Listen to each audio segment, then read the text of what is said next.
with all of you with all the feasts. We had a combination of multiple feasts tonight. И воскресный день, и обрезание Господне. The day of resurrection and then the circumcision of our Lord. И неделя перед Богоявлением, перед крещением. And a Sunday, a week before the Theophany. И празднование памяти Василия Великого. And the memory of Saint Basil the Great. Бог даст, завтра поговорим о остальных всех праздниках, а сегодня скажу пару слов о святителе Василии. God will, we will talk tomorrow about all the other feasts we celebrate today, but tonight I want to say a couple of words about Saint Basil. В церкви есть три особых учителя. За всю историю церкви, вот 2000 лет, выделила она особенно трех святых. There are three great teachers. For the whole history of 2000 years, the church has distinguished those three special teachers. Василия Великого, Иоанна Богослова, Григория Богослова и Иоанна Златоуста. Basil the Great, Gregory the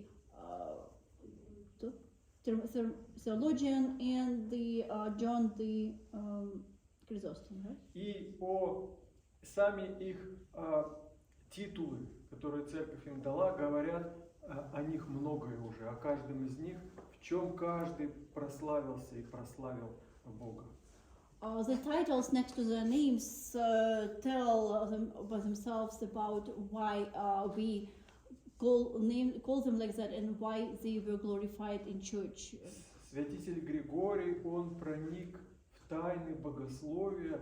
Это редко, только 3 людям за всю историю церкви дан такой как бы титул, название, да, богослов.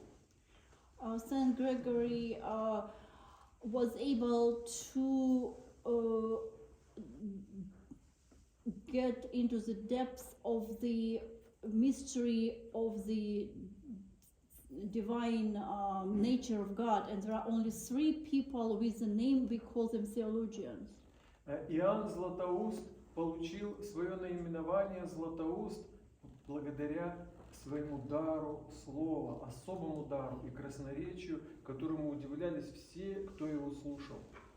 John Chrysostom, he got the name Chrysostom, probably it means the gold mouth, probably, because he was able to teach and talk eloquently about everything. А Василий назван Великим.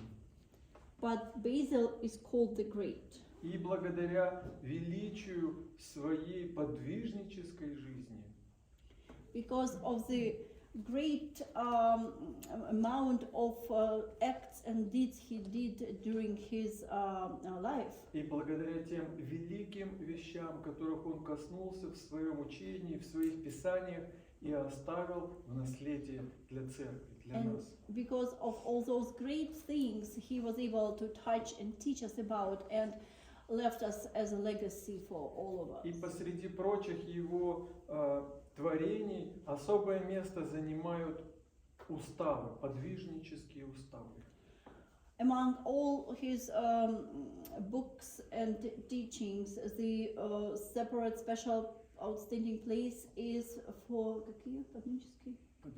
Ascetical rules. Rules, ascetical rules. И примечательно, что эти уставы написаны для разных людей и для разного вида благочестия, для разного вида жительства.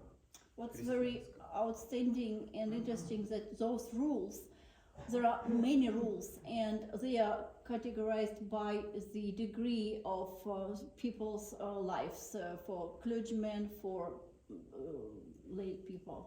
Особые уставы он написал для безмолвников, для тех, кто подвязается в одиночестве в пустыне. Special rules he wrote for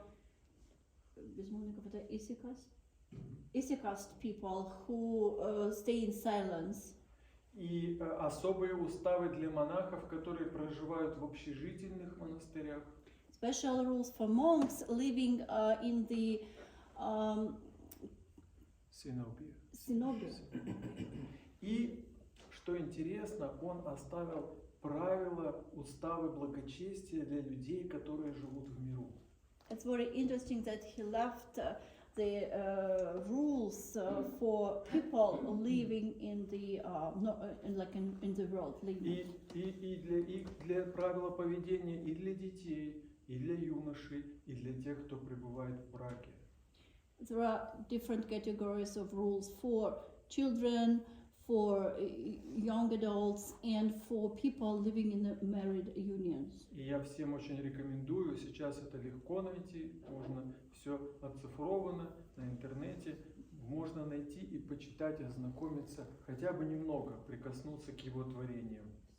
I would recommend to find some of his books and writings. It's very easy, accessible right now through internet. Каждый, в каком бы жительстве он ни побывал, сможет найти для себя нечто полезное в этих правилах.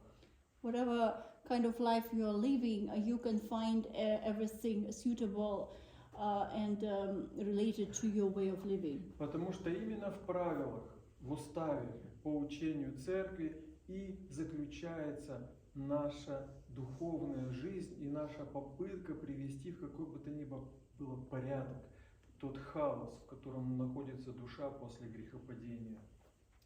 Because our life needs to be put in the order, there needs to be hierarchy and some rules, restrictions to us. Otherwise, the soul, the spirit cannot survive in this chaos. И может быть даже вы замечали, что как только мы пытаемся придерживаться каких-то правил более строго, тогда и начинает душа оживать и начинается какая-то духовная жизнь.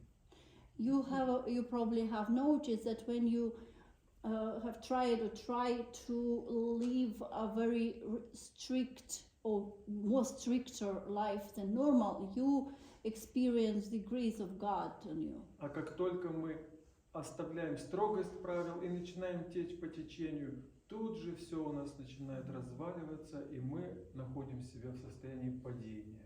Снова и снова. As long as we leave that strictness of the asceticism of way of living and follow the normal current of this world, we experience the fall of our nature. Поэтому очень важно ознакомиться, определить правила, которые подходят к нашему образу жизни. That's why it's very recommended to read and learn about the rules specifically designed for your way of living. И насколько можно придерживаться этих правил. And according to your strengths, ability and efforts, try to follow those rules. О чем мы просим молитв этого великого знатока и установителя, и помощника в этом деле, святителя Василия Великого. And that is why what we ask praying to Saint Basil, because he was the founder and establisher of those spiritual rules of life.